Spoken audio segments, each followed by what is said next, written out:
नमस्कार। AI-171 Boeing 787 क्यों crash हो गया?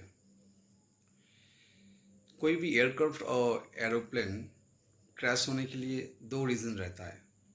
दो सबसे इम्पोर्टेंट वजह होता है।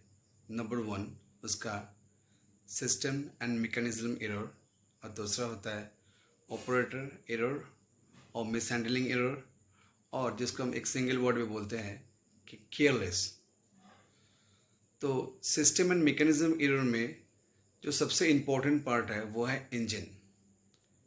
एक सवाल सबके मन में है कि जब वो एयरक्राफ्ट टेकअप हो रहा था या इन ड्यूरिंग फ्लाइट टाइम उसका इंजन क्या काम कर रहा था, क्या वो एक्टिव था? ये सवाल सबके मन में है।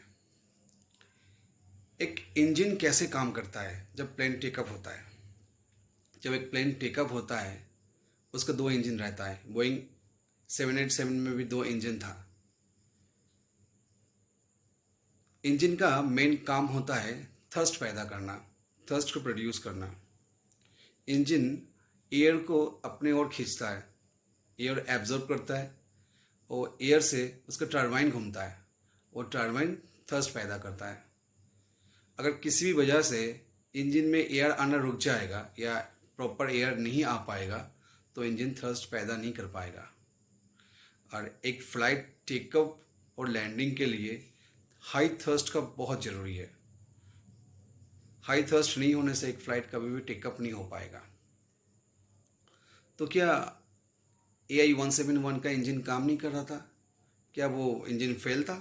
अगर इंजन फेलियर होता तो वो कभी फ्लाइट नहीं कर पाता, वो टेकअप हो ही नहीं पाता। एक चीज़ हम लोग नोटिस किए, जब AI-171 जब फ्लाई कर रहा था उसका नोज हाई था, टेल डाउन था। That means high altitude, high pitch altitude. जब कोई एयरक्राफ्ट टेकअप होता है उसका एवरेज और स्टैंडर्ड पिच एल्टीट्यूड होना चाहिए 15 to 20 डिग्रीज। क्या AI-171 का पिच एल्टीट्यूड 20 डिग्रीज था? इन बिटवीन 20 डिग्रीज था? क्या उससे ज़्यादा था? हम एक डेमोस्ट्रेशन में इसको थोड़ा क्लियर करेंगे कि एक पिच एल्टीट्यूड कैसे एक इंजन को एफिशिएंटली काम करवाता है। ये एक सिंपल डेमोस्ट्रेशन है एक इंजन और एल्टीट्यूड का। इंजन के अंदर एक टरबाइन रहता है।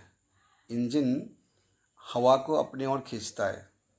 खींचने से, जैसे कि दिख रहा है हवा यहाँ पे खींच रहा है, खींचने से जो उसके अंदर जो टरबाइन है वो टरबाइन घूमता है, और टरबाइन जितना अच्छे से घूमेगा उसके अंदर उतना अच्छा से थ्रस्ट प्रोड्यूस होगा। जो ब्लू दिख रहा है ना, ब्लू शैडो, वो उसका थ्रस्ट है।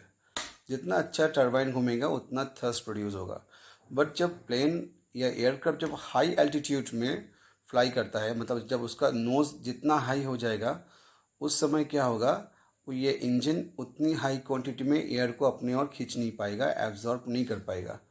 तो इंजन का टरबाइन उतना स्मूथ और हैवी घूम नहीं पाएगा, तो उसमें थ्रस्ट प्रोड्यूस कमती हो जाएगा, जिसमें कि इंजन या तो फायर हो जाएगा या सर्च हो जाएगा। ये तो हम ये तो हम कभी नहीं बोलेंगे कि उस एयरक्राफ्ट का एल्टीट्यूड हाई था या एबनॉर्मल स्पीच एल्टीट्यूड में वो टेकअप किया था। ये तो हम श्योर नहीं है, बोल नहीं सकते। ये एक रीज़न था जो मैंने आप लोग के साथ शेयर किया। इसका और भी एक टेक्निकल रीज़न हो सकता है। उसका फ्लैप अगर प्रॉपर एंगल में नहीं होगा या फ्लैप अगर प्रॉपर स्प्रेड में नहीं होगा, तभी भी एक एयरक्राफ्ट टेकअप के टाइम क्रैश हो सकता है। फ्लैप के लिए ये जानकारी अगले वीडियो में आपके साथ हम शेयर करेंगे। तब तक के लिए नमस्कार।